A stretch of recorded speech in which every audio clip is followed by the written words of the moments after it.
Okay, this is quite a quick game to make. You begin with make a small loop by moving the right hand away from you and the left hand towards, and then both indices go into the small loop from behind. Turn that up, away from you, and as you draw hands apart, let the thumbs catch the loop as it comes up.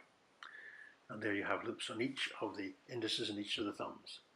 Now put put the three other fingers into the index loops and pull down on the near index loop. Touch the tips of the indices and thumbs together and roll the index loop onto the thumbs.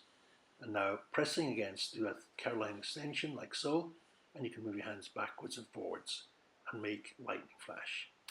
And then when you've got it in a forward position, the double string, I'm going to catch that with the back of the little fingers and then release the thumbs. Okay, and now thumbs go in to the near little finger loop like that, pull out the near string, let go of the little fingers, and we with the three fingers as before again into the index loop, pull down, turn our hands away, rolling the loop off, and we are ready to crash the thunder down.